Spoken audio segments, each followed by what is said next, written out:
नमस्कार विद्यार्थी मित्रांनो, अमेझिंग मॅथ्स या आपल्या यूट्यूब चॅनलवर मी तुमचं सर्वांचं स्वागत करते.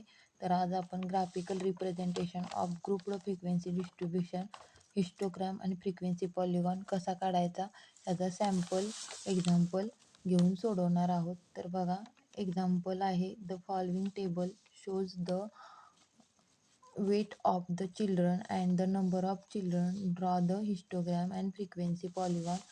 तर त्यासाठी आपल्याला डाटा दिलेला आहे.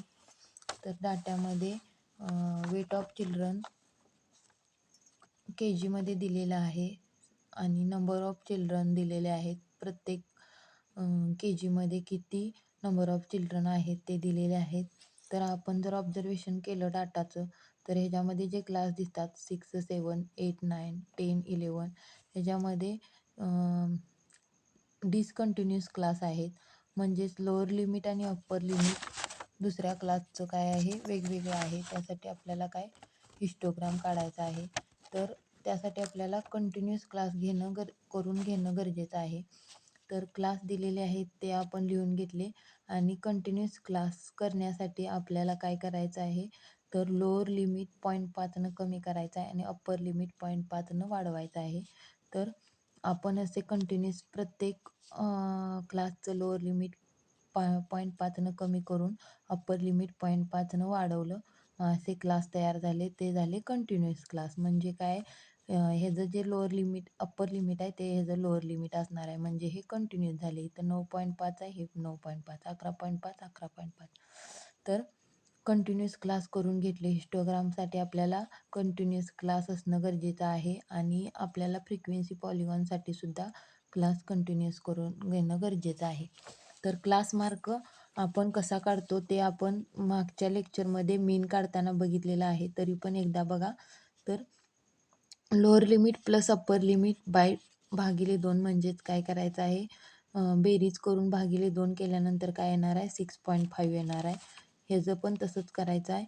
8.5 येणार आहे आणि 9.5 प्लस 11.5 भागिले 2 केलं का 10.5 येणार आहे. ह्या तुम्हाला डायरेक्ट करून घ्यायचं आहे कच्चं काम करून आणि कॉलममध्ये लिहायचं आहे. तर 1, 2, 3 आल्यानंतर जेवढा फरक आहे तेवढाच फरक घ्यायचा. 2, 2चा फरक आहे. 6, 8, 10, 12, 14.5 आहे ते इक्वल आहे 16 आणि 18. अशा पद्धतीने क्लास मार्क आल्यानंतर फ्रिक्वेन्सी डाटामध्ये जी दिलेली आहे ती लिहून घेतली. तर आपल्याला इथंपर्यंतच काय करायचं, हिस्टोग्राम काढण्यासाठी टेबल लागणार आहे फ्रिक्वेन्सीपर्यंत. तर आता ह्या डाटाचा आपल्याला टेबल तयार झालेला आहे.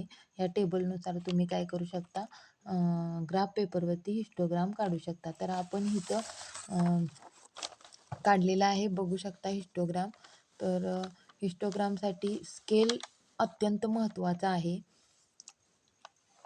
अचूक स्केल लिहिणं गरजेचं आहे. तरच तुम्हाला 4 पैकी 4 मार्क मिळणार आहेत.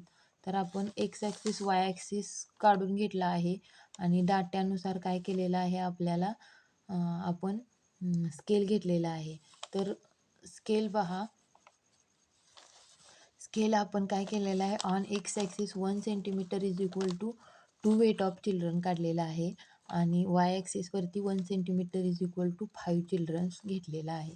तर हिस्टोग्राम असा काढलेला आहे. वेट ऑफ चिल्ड्रन एक्स ॲक्सिसवरती, वाय ॲक्सिसवरती नंबर ऑफ चिल्ड्रन घेतलेले आहे आणि हे पॉईंट केलेलं आहे. तर एक्स आणि वाय ॲक्सिस 0 ऑफ ओरिजिनला काय होतो, टच होतात एकमेकांना. ते आपण 0ला दाखवलेलं आहे. तर इकडं वाय ॲक्सिसवरती 5चं स्केल आहे. 5 चिल्ड्रनचं, ते 5 दोन्ही 10, 5 तरी 15 अशा पद्धतीने घेतलेलं आहे. आणि एक्स ॲक्सिसवरती काय केलेलं आहे आपण, 2 वेट आहे. 2चा फरक आहे. 5 नंतर 7.5, 5.5 नंतर 7.5, 9.5, 11.5 अशा पद्धतीने घेतलेला आहे. तर 5.5चा आपल्या 0चा आहे.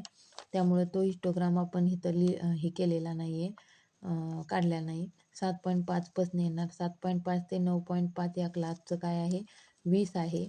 9.5 ते 11.5चं आपल्या क्लासचं ह्या 40 आहे. 11.5 ते 13.5चं क्लासचं आपल्या 30 आहे. 13.5 ते 15.5चं काय आहे,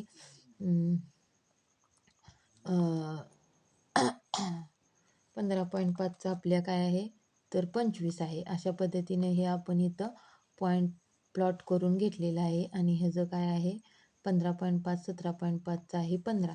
अशा पद्धतीने इथं हिस्टोग्राम आपण काढून घेतलेला आहे. आणि का आपण इथं हे जे चिन्ह आहे त्याला काय म्हटलं जातं क्रॅकजॅक चिन्ह. तर हे चिन्ह काय दर्शवतं तर 0 आणि 5.5 ह्याच्यामध्ये काय आहे जे स्केल आहे ते काय आहे ते आपल्याला काय आहे डायरेक्ट आपण दाखवत नाही, त्यामुळे इथं क्रॅकजॅकचं चिन्ह इक्वल नाही आहे इथं स्केल, त्यामुळे हे क्रॅकजॅकचं चिन्ह आपण काढून घेतलेलं आहे. तर ज्यावेळेला आपलं इथं काय 2चाच फरक येईल, ज्यावेळेला इथं काय एक समानता आढळेल त्यावेळेला आपण ही क्रॅकजॅक देणार नाही.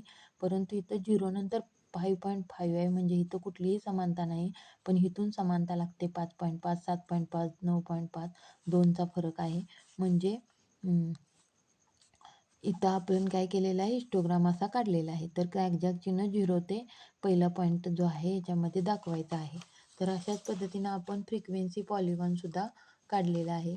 तर ह्याच डाट्याचा आपण फ्रिक्वेन्सी पॉलिगॉन काढण्यासाठी आपल्याला टेबलमध्ये काय करायचं आहे तर कोऑर्डिनेटचा एक कॉलम टेबलमध्ये काय करायला लागतो एक कॉलम काय करायला लागतो वाढवायला लागतो. तर बघा आपण हिस्टोग्रामसाठी जे कॉलम तयार केलेले आहेत तेच कॉलम येणार. काय येणार क्लास त्याचे आहे असे कंटिन्युअस क्लास करून घेणार, क्लास मार्क काढणार, फ्रिक्वेन्सी काढणार आणि जी क्लास मार्क आणि फ्रिक्वेन्सी आहे तेच आपल्याला पॉईंट फ्रिक्वेन्सी पॉलिगॉनसाठी काय करायचे आहेत प्लॉट करायचे आहेत. तर आता बघा क्लास मार्कचा पहिला पॉईंट येणार आणि फ्रिक्वेन्सीचा दुसरा पॉईंट काय केलं 6.50 हा कोऑर्डिनेट पॉईंट म्हणून आपण कॉलम वाढवलेला आहे. हा कॉलम जर फ्रिक्वेन्सी पॉलिगॉन काढा म्हटलं तरच तुम्हाला काय करायचं आहे हा कॉलम वाढवायचा आहे. तर 8.5 आणि ह्याचा 20 हा कोऑर्डिनेट म्हणजे हे दोन फक्त कोऑर्डिनेटमध्ये कंस घालून काय करायचे आहे ते कोऑर्डिनेट पॉईंट लिहायचे आहेत.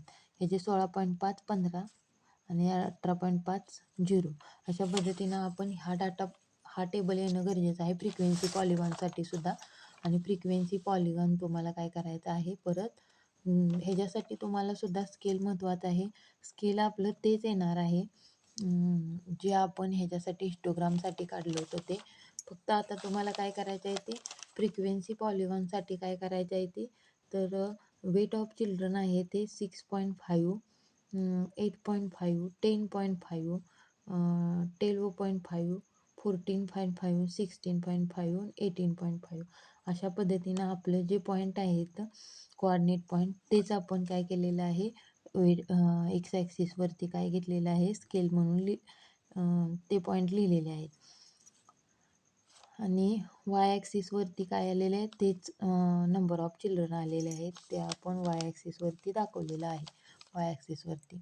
तर आता 6.5चा 0लाच आहे पॉईंट त्यामुळे तो पॉईंट खाली दाखवलेला आहे. 8.5चा 8.5ला 20 आहे आणि 10.5 आणि 10.5ला किती आहे तर 40 आहे. 12.5ला किती आहे तर 30 आहे. 14.5ला किती आहे 25 आहे.